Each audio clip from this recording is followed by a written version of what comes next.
신앙 고백 우리 하겠습니다. 나는 전능하신 아버지 하나님 천지의 창조주를 믿습니다. 나는 그의 유일하신 아들 우리 주 예수 그리스도를 믿습니다. 그는 성령으로 잉태되어 동정녀 마리아에게서 나시고 본디오 빌라도에게 고난을 받아 십자가에 못 박혀 죽으시고 장사된 지 사흘 만에 죽은 자 가운데서 다시 살아나셨으며 하늘에 오르시어 전능하신 아버지 하나님 우편에 앉아 계시다가 거기로부터 살아있는 자와 죽은 자를 심판하러 오십니다. 나는 성령을 믿으며 거룩한 공교회와 성도의 교제와 죄를 용서받는 것과 몸의 부활과 영생을 믿습니다. 아멘. 263장 찬송하겠습니다.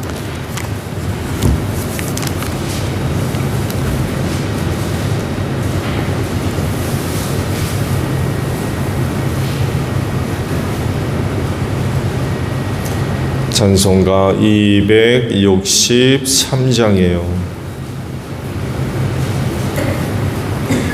이 세상 험하고 나비롱 약하나 늘 기도 힘쓰면 큰 권능 얻겠네. 주의 은혜로 대속받아서 피와 같이 붉은 죄 눈같이 희겐데 주님의 권능은 한없이 크오니 돌 같은 내 마음 건너겨 주소서. 주의 은혜로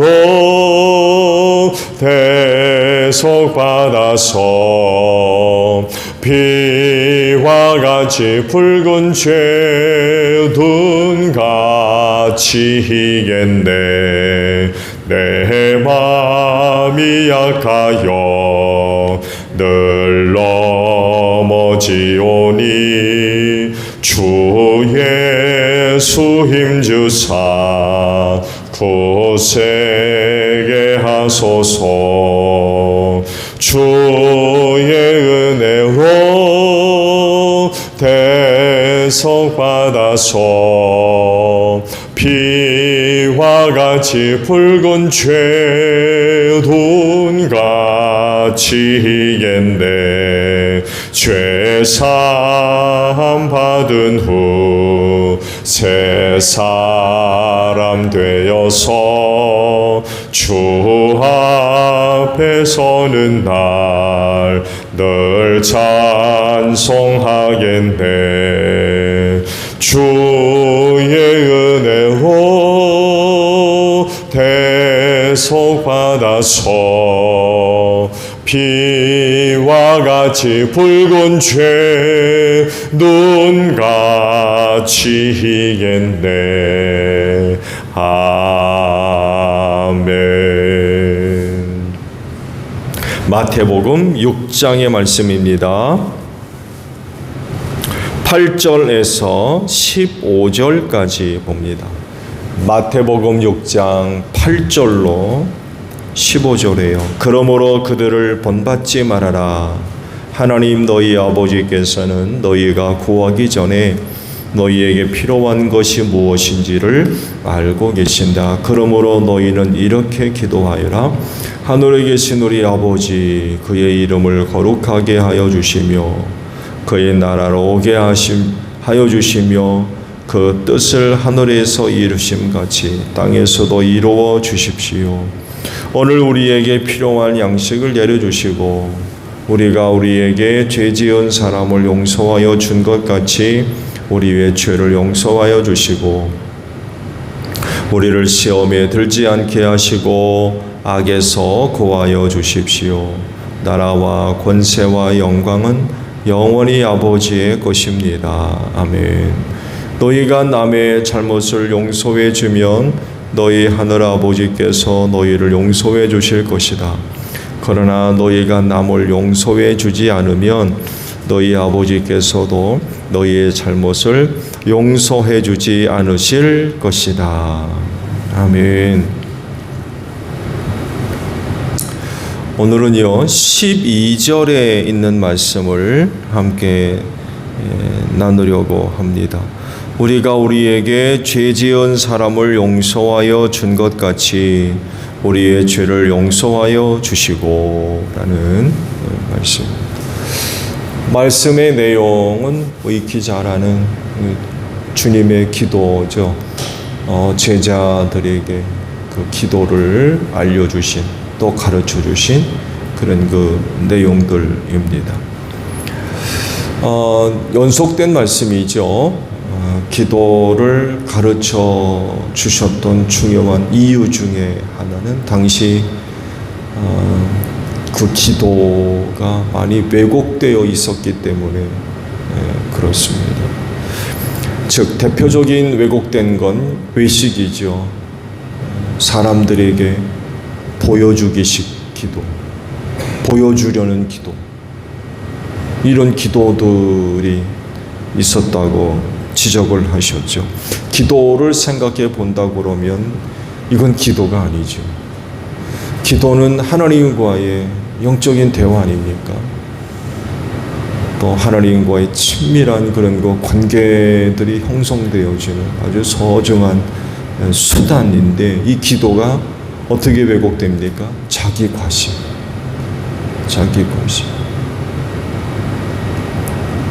자기를 알리려고 하는 자기 과시가 되어버렸어요.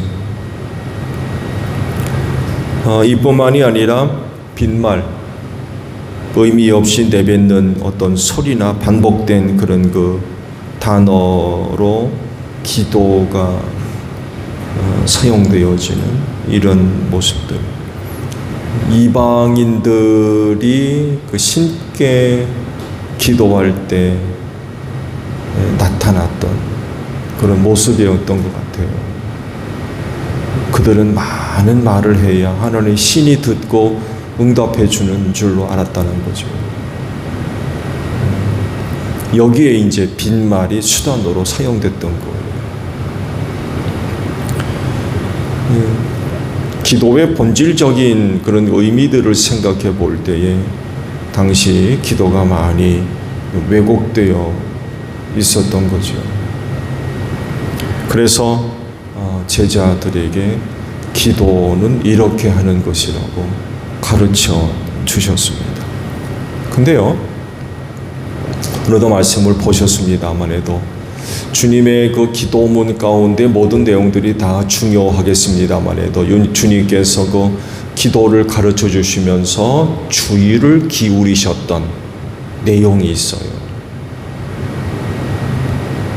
그게 뭐죠?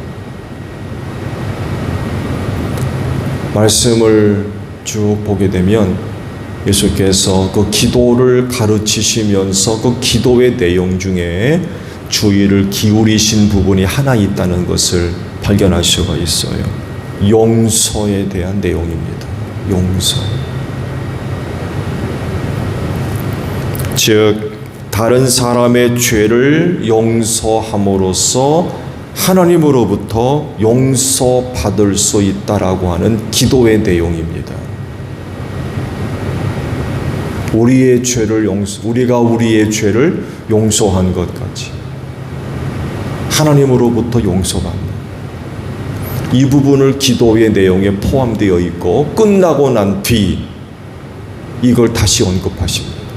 용서에 대한 내용을 또 언급을 하세요. 뭘 얘기합니까? 바로 이 부분을 굉장히 중요한 내용으로 다루고 계셨다는 것을 우리가 알 수 있습니다. 주기도문에 관한 내용들을 이제 이렇게 기도해라 라고 하시면서 쭉 알려주시고 아멘으로 끝났어요. 그리고는 또 다시 이 용서에 관한 부분을 말씀을 하세요.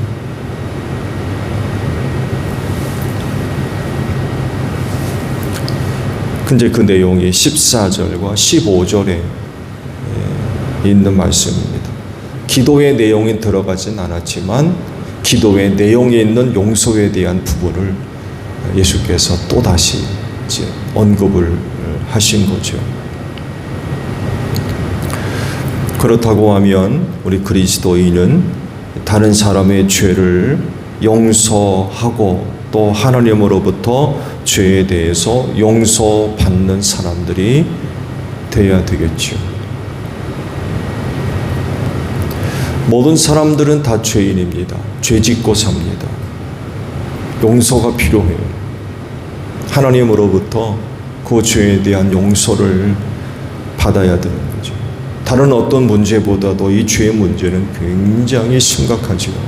하나님의 은혜를 얻지 못하게 해요. 그 죄로 인하여서 멸망하게 된다는 거예요. 그래서 모든 사람들은 바로 이 죄에 대한 용서가 필요한 존재들입니다. 나는 괜찮아 라고 하는 사람 한 사람도 없어요. 그래야 구원받거든요. 죄 용서 없이 어떻게 구원받습니까? 그런데 기도를 가르치시면서 이 용서에 대한 말씀을 하셨는데, 하나님으로부터 용서받기 전에 먼저 다른 사람의 죄를 용서해야 할 것을 먼저 언급을 하셨어요. 좋은 예로 하나님 우리의 죄를 용서해 주십시오. 그러면 우리가 다른 사람의 죄를 용서하겠습니다가 아니라 먼저 우리가 우리의 죄를 용서한 것을 먼저 언급하셨어요.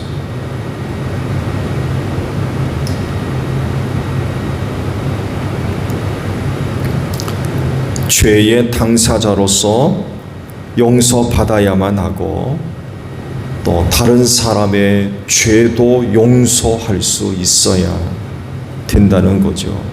용서받는 것과 용서하는 것 따로따로 다루지 않으셨어요. 같이 다루셨습니다. 그리고 서로 밀접하게 연관되어져 있고 영향을 주고 받음을 말씀을 하십니다. 그래서 하시는 말씀도 다른 사람의 죄를 용서하지 않으면 하나님으로부터 용서받을 수 없다는 것.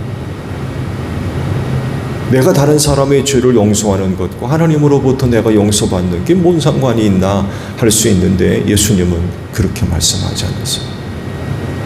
우리가 다른 사람을 용서하는 것과 하나님으로부터 용서받는 건 똑같은 관계가 있다는 거예요.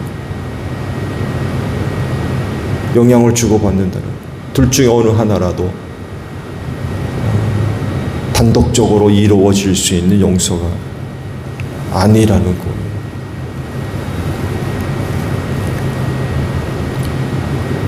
용서받고 싶으세요? 하나님으로부터?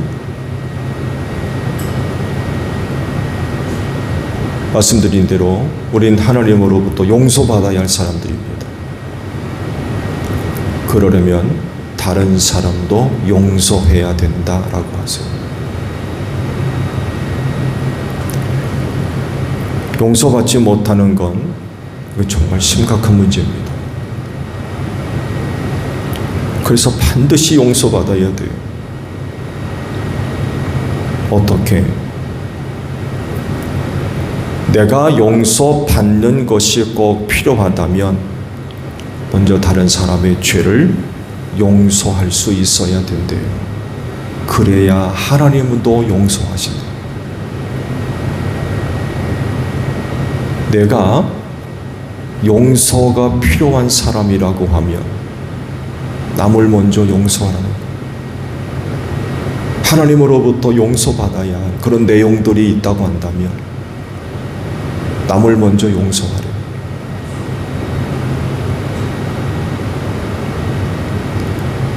그래야 하나님도 용서하신다 라고 말씀하십니다.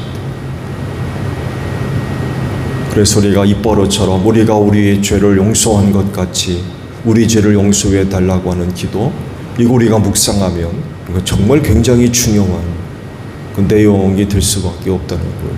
말씀드린 대로 기도를 가르치시고 난 뒤 이 부분에 대해서 또 말씀을 하시거든요. 중요하다는 얘기예요.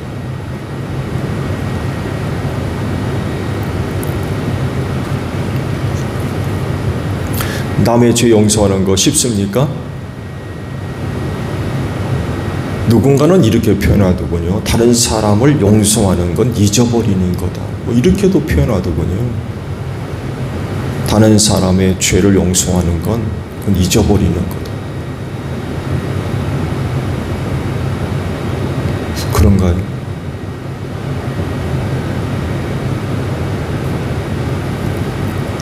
다른 사람의 죄를 용서하는 것, 그거 쉬운 일 아닙니다.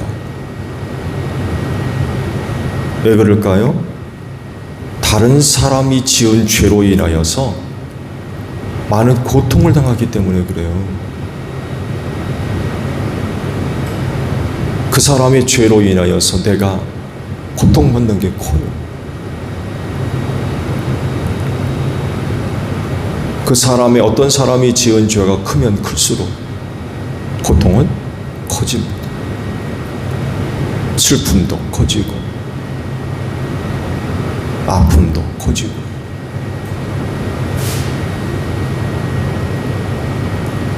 이런 것들이 그 사람의 뼈 깊숙한 곳까지 침투해 들어오는 거죠.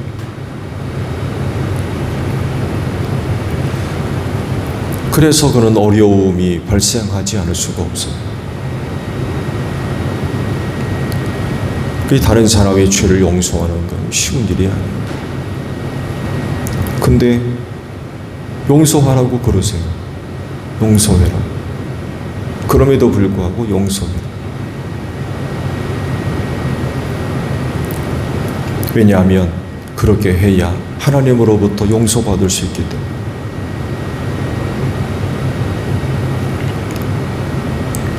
언제가 더 말씀을 드렸습니다만 우리 그리스도인은 날마다 용서받고 사는 사람들입니다. 예수를 믿는 믿음으로 말미암아서 정말 날마다 하나님으로부터 용서받고 사는 사람들이에요.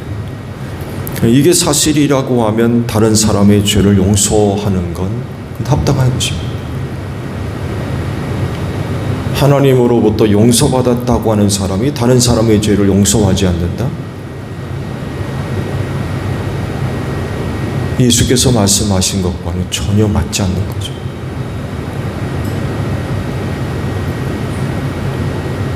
여러분, 하나님으로부터 용서받으셨어요? 그러면 다른 사람의 죄는 용서하십니까? 이게 이루어지지 않는다면 우리가 하나님으로부터 날마다 용서받고 산다는 걸 어떻게 얘기해요? 거기 얘기할 수 없는 거예요. 왜냐하면 주님이 말씀하신 대로 우리가 다른 사람의 죄를 용서할 때에 하나님으로부터 용서받을 수 있다고 말씀하시잖아요. 근데 우리는 하나님으로부터 날마다 용서받고 산다는 사람들인데 다른 사람의 죄를 용서하지 않으면 그게 맞는 말이에요? 맞는 말이 될 수가 없는 거죠. 그게 안 되고 있다면 여전히 우리는 죄를 쌓아놓고 있는 것밖에 안 되는 거예요.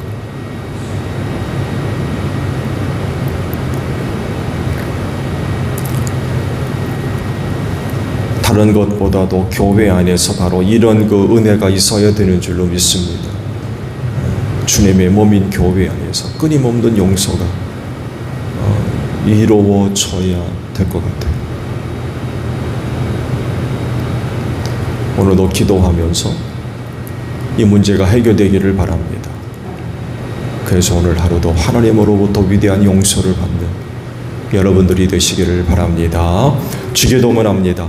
하늘에 계신 우리 아버지, 아버지의 이름을 거룩하게 하시며 아버지의 나라가 오게 하시며 아버지의 뜻이 하늘에서와 같이 땅에서도 이루어지게 하소서. 오늘 우리에게 일용할 양식을 주시고 우리가 우리에게 잘못한 사람을 용서하여 준 것 같이 우리 죄를 용서하여 주시고 우리를 시험에 빠지지 않게 하시고 악에서 구하소서. 나라와 권능과 영광이 영원히 아버지의 것입니다. 아멘. 기도하겠습니다.